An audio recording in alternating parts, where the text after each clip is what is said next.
Hello दोस्तों, स्वागत है आपके अपने YouTube चैनल कैरियर लाइव पे। जी हाँ दोस्तों, मुझे उम्मीद है कि आप यूपीपीटी एग्जाम की तैयारी में हैं। जी हाँ, लगे होंगे क्योंकि आपके सामने 15 और 16 अक्टूबर जो कि आपके लिए देखा जाए तो आप अगर इस परीक्षा में अगर आप अच्छे क्वेश्चन अटेम्प्ट करते हैं तो जाहिर सी बात है अगला राह आपके लिए बहुत ही आसान हो जाएगा। जी हाँ दोस्तों, तो मुझे उम्मीद है आप यूपीपीटी एग्जाम की तैयारी में लगे होंगे। तो आप ही के लिए यह वीडियो एक विशेष रूप से लाया हूं। जी हाँ दोस्तों, जीएस का जो सेक्शन है जिसमें भूगोल है यानी ज्योग्राफी है, यहाँ से 5 क्वेश्चन आपको मिलने वाला है। जी हाँ दोस्तों, तो आप इस चैनल को सब्सक्राइब नहीं किए हैं तो सब्सक्राइब कर लें और बेल आइकन की घंटी जरूर प्रेस करें, क्योंकि लगातार इस चैनल से आप तक इंपॉर्टेंट क्वेश्चन पहुंचाया जा रहा है। जी हाँ दोस्तों, सभी क्वेश्चन को रट लें, सामना कर लें क्योंकि यहाँ से आपको क्वेश्चन मिलने वाला है।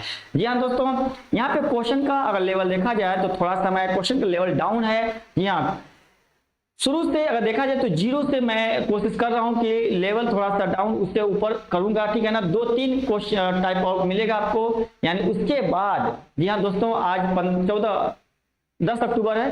जी हाँ दोस्तों, आज 10 अक्टूबर है और 15-16 अक्टूबर को एग्जाम है। जी हाँ दोस्तों, तो आज आप इस जितने भी क्वेश्चन है 25 मोस्ट इंपॉर्टेंट क्वेश्चन है दोस्तों, इसको रट लें, ठीक है ना। कल और परसों यहाँ 2 वीडियो और जाएगा जो कि उसका लेवल अधिक रहेगा। जी हाँ दोस्तों, उस सभी वीडियोस के क्वेश्चन को रट लेते हैं तो मुझे उम्मीद है कि इससे बाहर एग्जाम में क्वेश्चन नहीं आने वाला है, ठीक है ना। तो आइए देर न करते हुए क्वेश्चन को स्टार्ट करते हैं, ठीक है ना।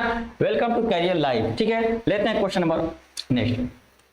भारत की जलवायु है। जी हाँ दोस्तों, आपके सिलेबस में है जलवायु, क्लाइमेट ऑफ इंडिया, तो वहां से क्वेश्चन है भारत की जलवायु है, कैसी जलवायु है, भारत की जलवायु कैसी है, देख लीजिए। तो प्यारे साथियों, भारत की जलवायु जो है यहाँ पे देखिए आपके सामने उष्णकटिबंधीय, मानसूनी, शीतोष्णकटिबंधीय, ए और बी दोनों। प्यारे साथियों, आपको पता होना चाहिए कि भारत की अगर जलवायु की बात किया जाए तो भारत मुख्य रूप से कहाँ है, तो देखो आप लोग भारत कहाँ है, तो भारत उत्तरी गोलार्ध में देश है ना। भारत कहाँ पे, भारत मुख्य रूप से किधर है, तो उत्तरी गोलार्ध। मान लो कंप्रोमाइज करिएगा, ये भारत है, तो भारत उत्तरी गोलार्ध में है। और आपको पता है कि कर्क रेखा लगभग भारत के बीचों बीच से होकर गुजरती है, ठीक है ना। ये मकर रेखा है, तो कर्क रेखा थोड़ा सा आपको कंप्रोमाइज कर लीजिएगा। तो कर्क रेखा, ये क्या है, कर्क रेखा, और ये क्या है प्यारे साथियों, मकर रेखा। इसके बीच के क्षेत्र को क्या कहते हैं, उष्णकटिबंधीय कहते हैं। तो भारत का जो दक्षिणी हिस्सा है ये उष्णकटिबंधीय में आता है, लेकिन उत्तरी हिस्सा तो शीतोष्णकटिबंध में जा रहा है ना। हाँ, शीतोष्णकटिबंध में जा रहा है दोस्तों। लेकिन ये उष्णकटिबंधीय जो हवाएं हैं, जो मानसूनी हवाएं हैं, यहाँ पे जो हिमालय है ना, इस हिमालय से टकरा कर ये उत्तर भारत में भी उष्णकटिबंधीय वर्षा होता है। गौर करिएगा, इसीलिए यहाँ पे देखा जाए ना तो भारत की जो जलवायु है वो क्या है, तो देखो उष्णकटिबंधीय भी है। क्या है, उष्णकटिबंधीय भी है। और उत्तर भारत में मानसूनी वर्षा होता है दोस्तों, तो मानसूनी भी है। तो भारत की जलवायु क्या हो जाता है, उष्णकटिबंधीय और मानसूनी। तो सही ऑप्शन क्या है, ए और बी दोनों, ठीक है ना। ए और बी दोनों ऑप्शन सही है कि भारत की जलवायु कैसी है, उष्णकटिबंधीय और मानसूनी जलवायु है, ठीक है ना। उम्मीद है पॉइंट क्लियर हो गया होगा दोस्तों। तो लेते हैं क्वेश्चन नंबर अगला क्वेश्चन है आपके सामने। जी हाँ दोस्तों, बहुत अच्छा है। ग्रीष्म ऋतु में सबसे पहले भारत में किस राज्य में वर्षा होता है, ग्रीष्म ऋतु में सबसे पहले भारत में किस राज्य में वर्षा होता है। आपको पता होना चाहिए दोस्तों कि ग्रीष्म ऋतु में सबसे पहले भारत में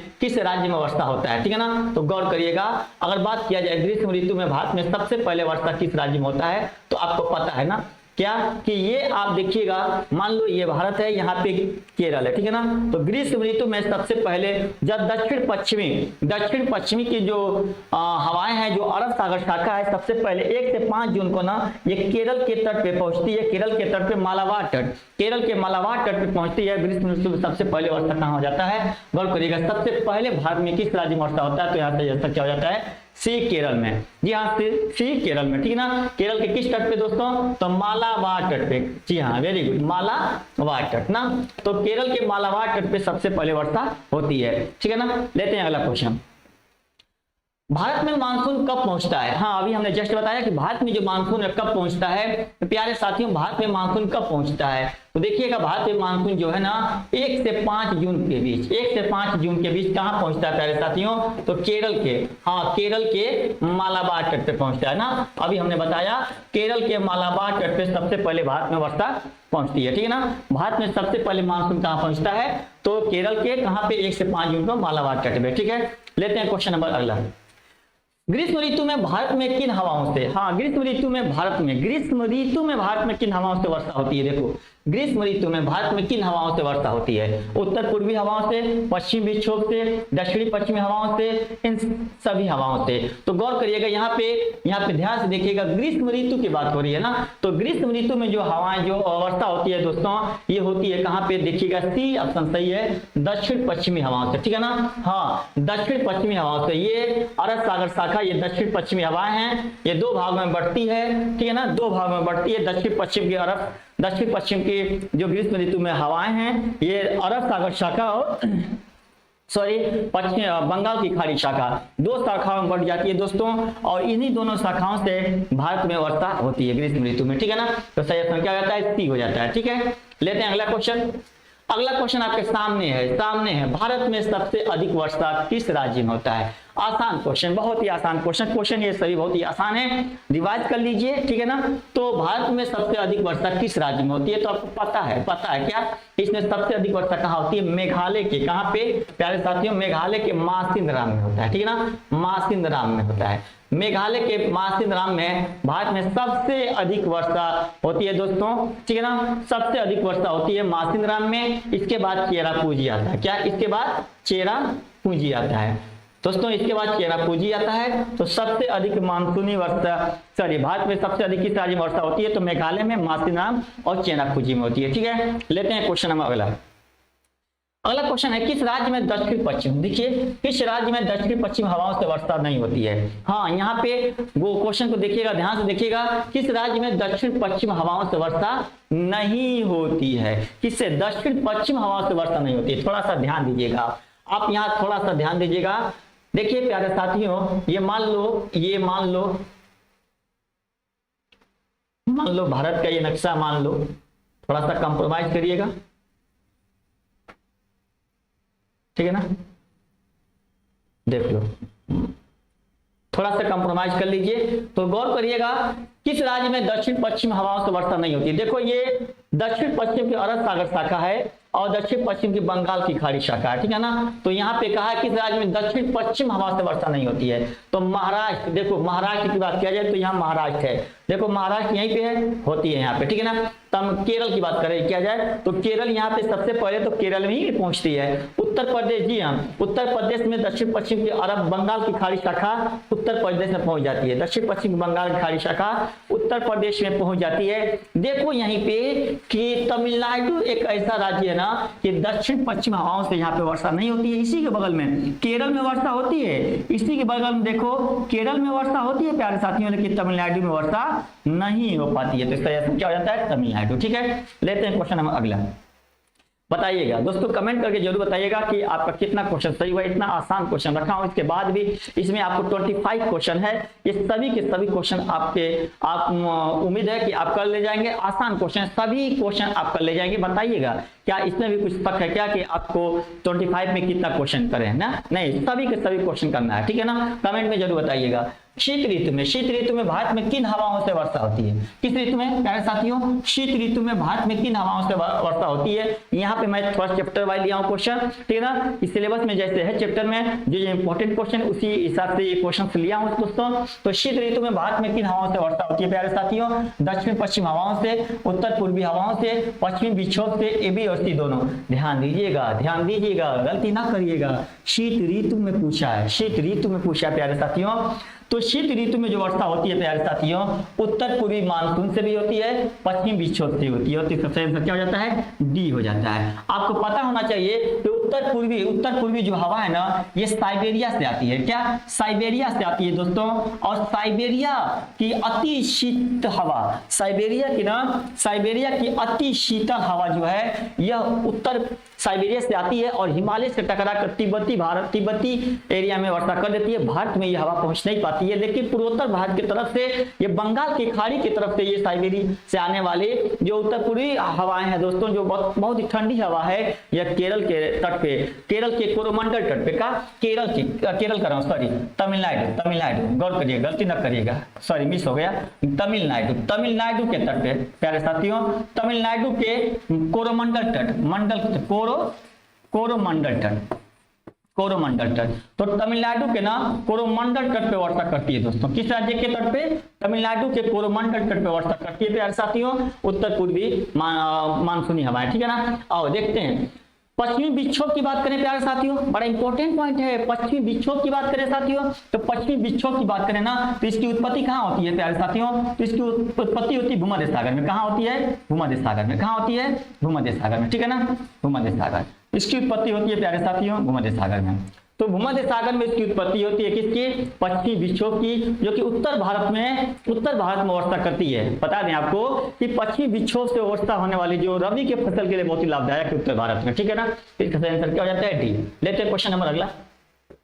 अलग क्वेश्चन है। देखो दोस्तों क्वेश्चन यहाँ पे मैं लिया हूँ आसान, लेकिन देखो एक्सप्लेन में जो कर रहा हूँ, जो भी क्वेश्चन इंपॉर्टेंट बनने वाला है इस बात पे ध्यान दीजिएगा। जो मैं बोल रहा हूँ इस पे ध्यान दीजिएगा, जो पॉइंट नया है आप इसको नोट कर लीजिएगा। ठीक है ना। देखो आप पश्चिम विक्षोभ की उत्पत्ति कहाँ होती है? जी हाँ, जस्ट अभी हमने बताया कि पश्चिम विक्षोभ की उत्पत्ति कहाँ होती है प्यारे साथियों। तो कहाँ होती है? ऑप्शन सी सही हो जाता है भूमध्य सागर में। कहाँ होती है?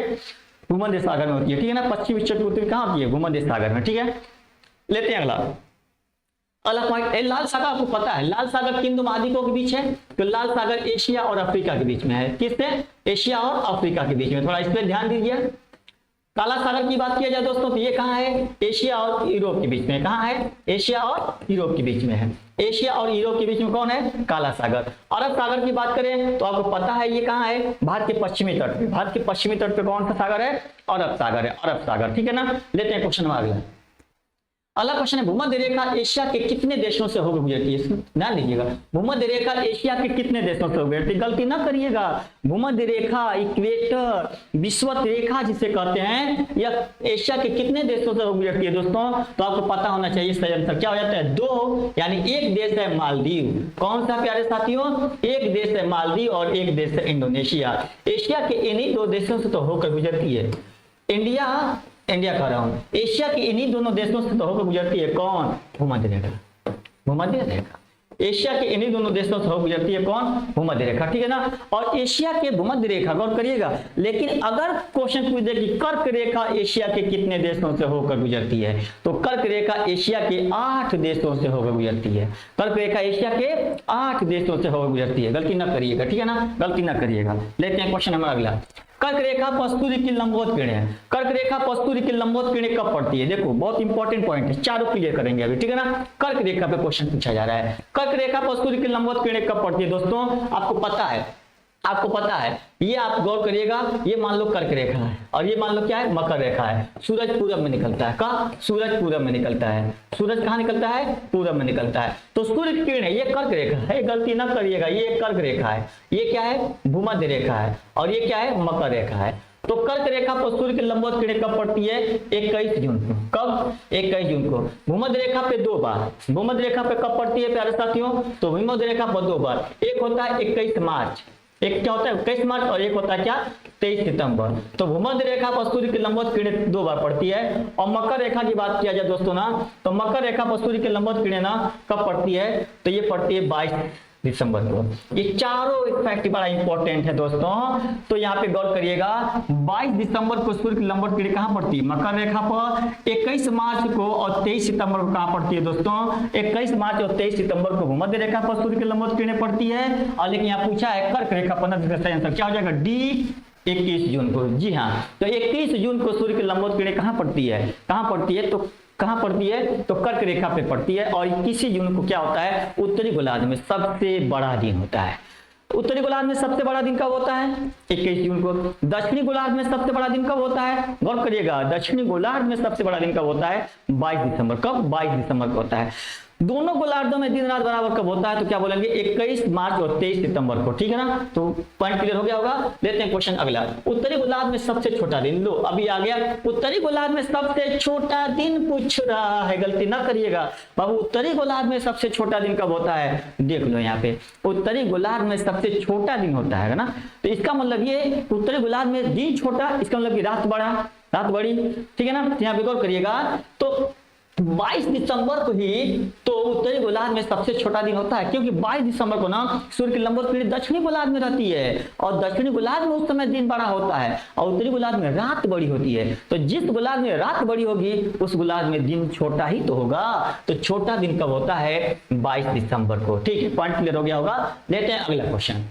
66.5 डिग्री, यहां लिखा है क्या? 66.5 डिग्री, ठीक है ना। ये कितना है? 66.5 डिग्री।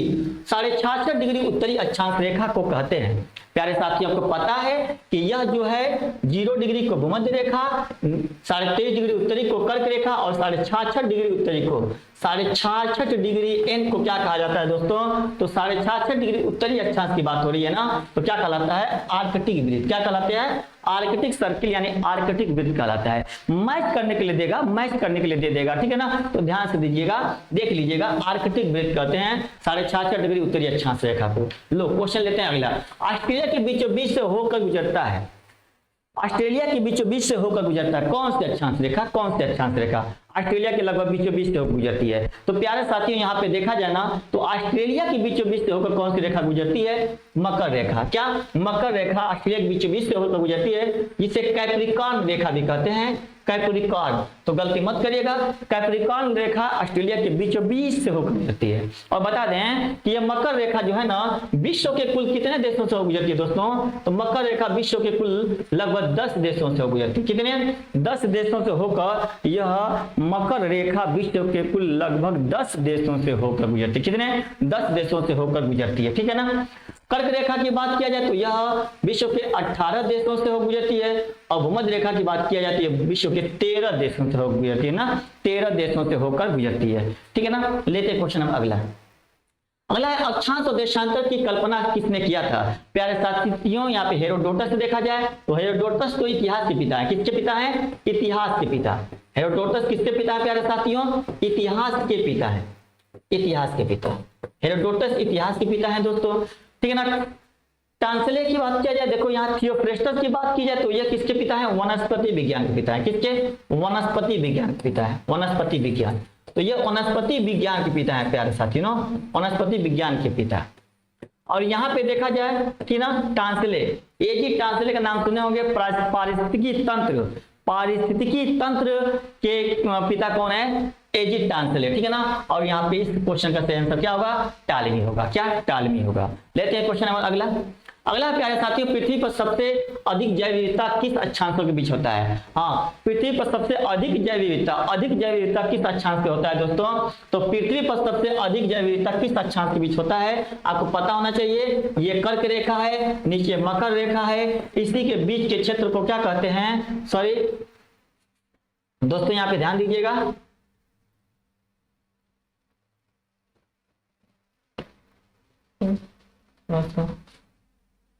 थोड़ा यहाँ देखिए सर, छोटाना है।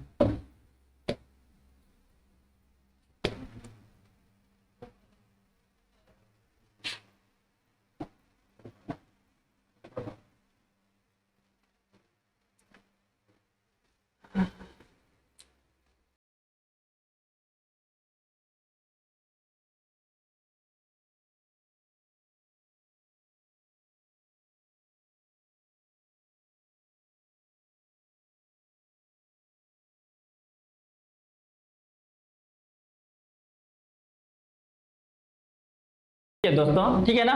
तो यहाँ पे गौर करिएगा अक्षांश के बीच, ठीक है ना। तो ये कर्क रेखा है और ये मकर रेखा है दोस्तों। तो कर्क और मकर रेखा के बीच के क्षेत्र देखिए ना, क्या कहते हैं? जैव विविधता। सबसे अधिक जैव विविधता कहाँ होती है? तो कर्क और मकर रेखा के बीच के क्षेत्र में ही होती है ना, क्योंकि कर्क और मकर रेखा के बीच का जो एरिया है उष्णकटिबंधीय एरिया, प्यारे साथी, इसी एरिया को कहा जाता है ना सदाबहार वन। सदाबहार वन। तो प्यारे साथियों, सदाबहार वन जो है ना उष्णकटिबंधीय और एरिया को ही कहा जाता है। उष्णकटिबंधीय एरिया में वर्ष लगभग वर्षा होती है। तो कर्क रेखा से मकर रेखा के बीच के क्षेत्र को क्या कहते हैं? उष्णकटिबंधीय क्षेत्र। और इस एरिया में जो वन पाया जाता है क्या होता है? सदाबहार वन। और इसी एरिया में सबसे अधिक जैव विविधता देखने को मिलता है। लेते हैं क्वेश्चन नंबर अगला, ठीक है ना। लेते हैं दोस्तों क्वेश्चन नंबर अगला। अगला क्वेश्चन थोड़ा देखिएगा। अगला क्वेश्चन है दोस्तों, पृथ्वी पर कुल देशांतर रेखाओं की संख्या है। हाँ, पृथ्वी पर कुल देशांतर रेखा क्वेश्चन पूछा है कि पृथ्वी पर कुल देशांतर रेखाओं की संख्या कितनी है दोस्तों। तो पृथ्वी पर कुल देशांतर रेखा की संख्या की बात की जाए ना दोस्तों, तो यहाँ देखिएगा, ये आपका ये भूमध्य रेखा है ना, थोड़ा यहाँ ध्यान दीजिएगा, थोड़ा सा ये उत्तरी ध्रुव है और ये क्या है, दक्षिणी ध्रुव है। उत्तरी ध्रुव और दक्षिणी ध्रुव को मिलाने वाली ये सभी जो लंबवत रेखाएं हैं दोस्तों ना, ये सभी लंबवत जो काल्पनिक रेखाएं हैं, यही क्या है, देशांतर रेखा है। तो ये उत्तरी ध्रुव को दक्षिणी ध्रुव से मिलाने वाली रेखा है। तो गौर करिएगा, इनकी संख्या कितनी होती है, 360 होती है, ठीक है ना, 360 होती है। और बता दें कि इन 360 देशांतरों में ना सभी का सभी देशांतर क्या होती है, समान होती है। सभी देशांतर क्या होती है प्यारे साथियों, तो सभी का सभी देशांतर एक समान होती है, कोई छोटा बड़ा नहीं होता है। 360 देशांतरों में सभी के सभी देशांतर क्या होती हैं, एक समान होती है, ठीक है ना। और बता दें ये जो देशांतर रेखा है ना, पृथ्वी पर समय परिवर्तन के लिए जिम्मेदार है। क्या, समय परिवर्तन के लिए जिम्मेदार है। समय परिवर्तन बोल दो या दिन और रात बोल दो, समय परिवर्तन बोल दो या दिन और रात बोल दो ना। तो दिन रात के लिए जिम्मेदार कौन है दोस्तों, तो देशांतर रेखा। पृथ्वी अपने अक्ष में घूमती है, इस तरह परिभ्रमण करती है, रोटेशन करती है दोस्तों, रोटेट करती है। तो इसी के दौरान ना देशांतरी परिवर्तन होता है और के फलस्वरूप क्या होता है, दिन और रात होता है पृथ्वी पर, ठीक है ना। लेते हैं क्वेश्चन नंबर अगला क्वेश्चन आपके सामने, विश्व का मानक समय रेखा कहते हैं। देखिए, विश्व का मानक समय रेखा कहते हैं, तो किस देशांतर को विश्व का मानक समय रेखा कहते हैं प्यारे साथियों। आपके सामने देखो, विश्व का मानक समय रेखा किसे कहते हैं, तो इसका सही आंसर क्या हो जाएगा, बी हो जाएगा। 0 डिग्री देशांतर रेखा को ना विश्व का मानक समय रेखा कहते हैं। इसी 0 डिग्री देशांतर रेखा को प्यारे साथियों ना प्रधान रेखा भी कहते हैं, प्रधान रेखा। इसी 0 डिग्री देशांतर रेखा को ना मध्याह्न रेखा भी कहते हैं। क्या, मध्याह्न रेखा भी कहते हैं। इसी को क्या कहते हैं, यामोत्तर भी कहा जाता है। क्या, यामोत्तर भी कहा जाता है। इसी को जीएमटी लाइन भी कहते हैं। इसी को प्राइम मेरिडियन कहते हैं, ठीक है ना। इसी को क्या कहते हैं, इसी को प्राइम मेरिडियन भी कहते हैं, जीएमटी। इसी को प्राइम मेरिडियन भी कहते हैं, प्राइम मेरिडियन, ठीक है ना। तो ये 0 डिग्री देशांतर रेखा, 82.5 डिग्री देशांतर रेखा को देख लो आप। 82.5 डिग्री देशांतर रेखा, यह भारत का मानक समय रेखा। क्या, यह भारत का मानक समय रेखा है, यह भारत का मानक समय रेखा है, ठीक है ना। 180 डिग्री देशांतर रेखा को देख लो। 180 डिग्री देशांतर रेखा को ना क्या कहते हैं, अंतरराष्ट्रीय तिथि रेखा कहते हैं। क्या, अंतरराष्ट्रीय तिथि रेखा कहते हैं। हाँ, अंतरराष्ट्रीय तिथि रेखा किसे कहते हैं, 180 डिग्री देशांतर रेखा को ना अंतरराष्ट्रीय तिथि रेखा कहते हैं, ठीक है ना। तो ये था क्वेश्चन। लेते हैं क्वेश्चन नंबर अगला क्वेश्चन दोस्तों, किस महासागर को अग्नि वलय कहा जाता है। जी है प्यारे साथी, बड़ा आसान क्वेश्चन है। किस महासागर को अग्नि वलय कहा जाता है, ठीक है ना। तो किस महासागर को अग्नि वलय कहा जाता है, क्या हिंद महासागर को, प्रशांत महासागर को, अटलांटिक महासागर को, आर्कटिक महासागर को। जी हाँ दोस्तों, अग्नि वलय, रिंग ऑफ फायर। तो रिंग ऑफ फायर किस महासागर को कहा जाता है दोस्तों, तो यहाँ है, इसका सही आंसर हो जाएगा बी, प्रशांत महासागर। क्या, प्रशांत महासागर को ना रिंग ऑफ फायर या अग्नि वलय के नाम से जानते हैं। यहाँ पे हिंद महासागर की बात किया जाए तो इसे अर्ध महासागर कहते हैं। क्या, अर्ध महासागर कहते हैं, अर्ध महासागर कहते हैं। अर्ध महासागर किसे कहते हैं, हिंद महासागर को। थोड़ा यहाँ पे देख लो, अटलांटिक महासागर की बात किया जाए तो इसका कैपिटल एस आता है, इसका आकार किससे है, कैपिटल एस है ना। आर्कटिक महासागर को देखा जाए तो इसे छुपा हुआ महासागर कहते हैं। क्या कहते हैं, छुपा महासागर। छुपा महासागर किसे कहते हैं दोस्तों, तो छुपा महासागर किसे कहते हैं, तो छुपा महासागर कहा जाता है आर्कटिक महासागर को, ठीक है ना। क्लियर हो गया। यहाँ पे देखा जाए, आर्कटिक महासागर सबसे छोटा महासागर भी है। क्या, सबसे छोटा महासागर भी है, सबसे छोटा महासागर कौन है प्यारे साथियों, तो सबसे छोटा महासागर कौन है, आर्कटिक महासागर। और बड़ा की बात करें तो सबसे बड़ा कौन है, प्रशांत महासागर सबसे बड़ा है। रिवाइज कर लीजिए, सबसे बड़ा महासागर कौन है, प्रशांत महासागर। गहरा की बात किया जाए दोस्तों, तो सबसे गहरा यही है, प्रशांत महासागर। ये क्या है, सबसे गहरा है, ठीक है ना, सबसे गहरा यही, सबसे गहरा, ठीक है ना, सबसे गहरा।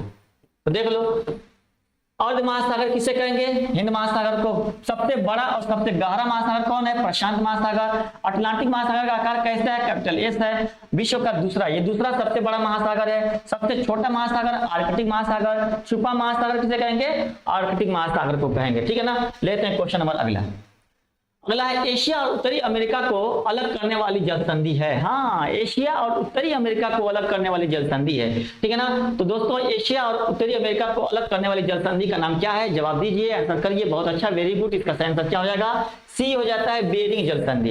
बेरिंग जल संधि ना एशिया और उत्तरी अमेरिका, है ना, एशिया और उत्तरी अमेरिका के बीच की जल संधि है जो ये क्या है। और क्वेश्चन पूछे कि बेरिंग जल संधि किन दो महाद्वीपों को अलग करती है? तो एशिया और उत्तरी अमेरिका को।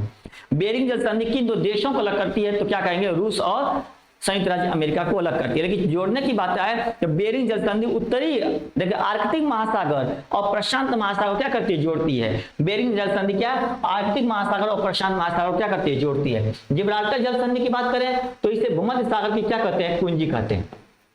इसे क्या कहते हैं? भूमध्य सागर की कुंजी। हाँ, भूमध्य सागर की कुंजी कहते हैं।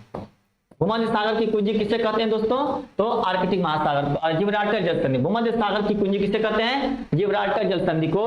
प्यारे साथियों, यह जो जिब्राल्टर जल संधि है यही तो यूरोप और एशिया के बीच में है। किसके बीच में? यही जिब्राल्टर जल संधि ना Europe plus Africa, Europe plus Africa के बीच में। किसके? यूरोप अफ्रीका, प्लस हटाइए, यूरोप और अफ्रीका के बीच में। कौन? जिब्राल्टर जल संधि किन दो महाद्वीपों को अलग करती है? किन दो महाद्वीपों को अलग करती है? तो यूरोप और अफ्रीका को अलग करती है। लेकिन जब देश पूछे तो क्या बोलेंगे? किन दो देशों को अलग करती है प्यारे साथियों? तो जिब्राल्टर जल संधि स्पेन और मोरक्को को अलग करती है, ठीक है ना। आओ थोड़ा देख लें बाब अलमंडेब जल संधि। तो प्यारे साथियों, बाब अलमंडेब जल संधि ना यह किसके बीच है? तो यह एशिया और अफ्रीका के बीच में। क्या? एशिया और अफ्रीका के बीच में है। तो बाब अलमंडेब जल संधि एशिया और अफ्रीका के बीच में है प्यारे साथियों, एशिया और अफ्रीका के बीच में है, ठीक है ना। डोबर जल संधि की बात कर लो तो डोबर जल संधि क्या है? इंग्लिश चैनल में ये फ्रांस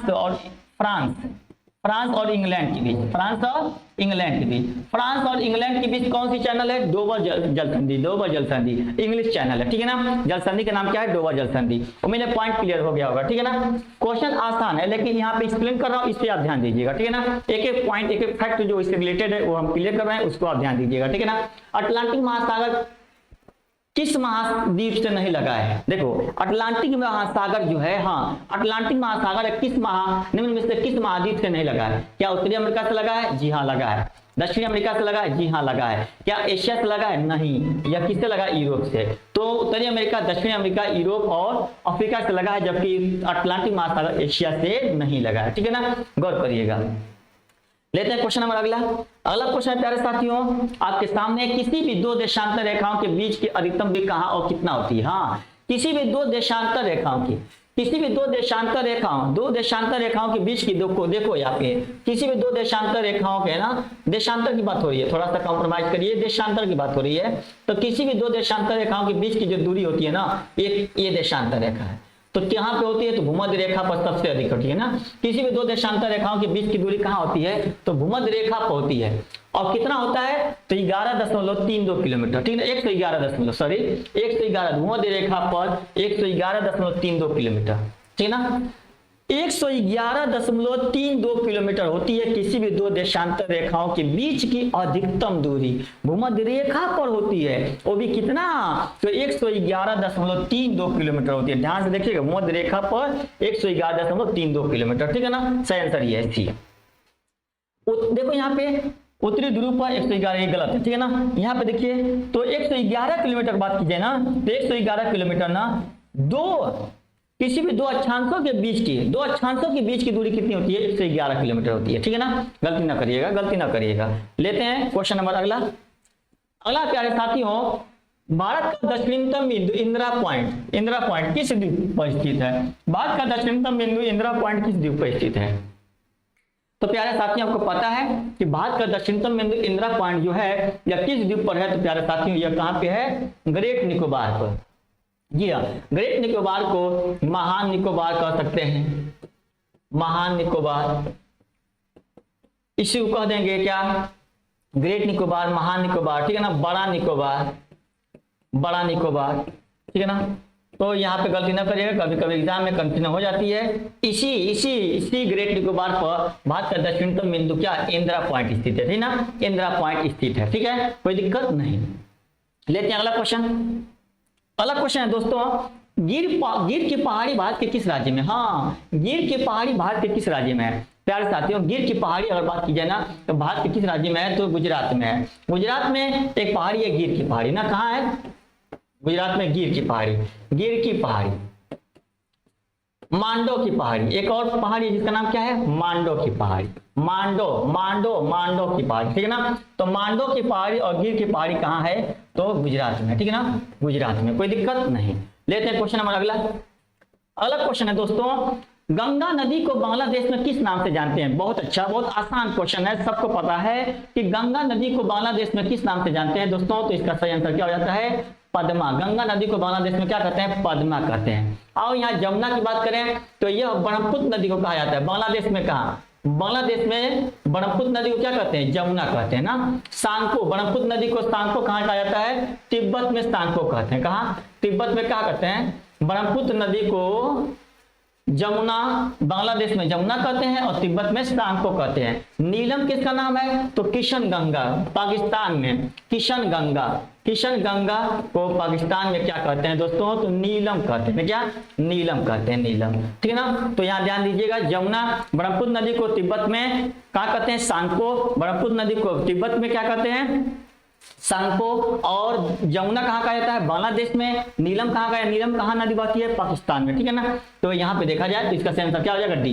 लेते हैं इस सीरीज का लास्ट क्वेश्चन। जी हाँ दोस्तों, आप बताइएगा कि आपका कमेंट में बताइए, जरूर कमेंट बताइएगा कि कितना क्वेश्चन सही हुआ है। जी हाँ, बहुत ही आसान क्वेश्चन थे। उम्मीद है आप 25 के 25 कर दिए होंगे। जी हाँ, तो अगर 25 में आप 20 से ऊपर किए होंगे तो अच्छी तैयारी आपकी है। लेकिन अगर दोस्तों ध्यान दीजिएगा, अगर 15 से कम होगा तो समझिए कि आप रेस से बाहर हैं, ठीक है ना। तो अभी आप ध्यान दीजिएगा, जितना भी क्वेश्चन हो रट लीजिए, रट के जाइए एग्जाम में, सामना कर लीजिए। ये वक्त केवल समय केवल क्वेश्चन का सामना करने का है, ठीक है ना। डिटेल्स से कुछ भी पढ़ने का नहीं, जो भी आपके पास नोट्स है उसको रटिए, उसको एक नजर ससरी निगाह से देखिए और जो भी प्रैक्टिस सेशन ज्वाइन करिए ताकि ये पता चल जाए कि किस टाइप के क्वेश्चन आते हैं, ठीक है ना। आपका रिवाइज भी हो जाए। निम्न में से कौन गलत है? एक तरफ नदी दिया है, एक तरफ उद्गम दिया है। नर्मदा नदी के सामने दिया है अमरकंटक, सही है ये तो। सतलज नदी के सामने दिया है मानसरोवर, यहां से निकलती है सतलज नदी। गोमती नदी कहां से निकलती है? फुलहर झील से निकलती है, ये भी सही है। लेकिन कहां दिया है? गलत दिया है। कौन? तो सही आंसर क्या हो जाएगा? महानदी। आप प्यारे साथियों, महानदी कहां से निकलती है? तो ये अमरकंटक चोटी के पास अरण्यक के पठार से निकलती है, जो कि गलत है। यहाँ दिया है महाबलेश्वर चोटी, और महाबलेश्वर चोटी से कौन सी नदी निकलती है दोस्तों? तो यह कृष्णा नदी निकलती है, और ये कृष्णा नदी निकलती है। महाबलेश्वर चोटी कहाँ पे है? तो महाबलेश्वर चोटी महाराष्ट्र में है ना, महाराष्ट्र में है। तो दोस्तों ये था टॉप 25 क्वेश्चन। बताइएगा कमेंट में। Thanks for watching.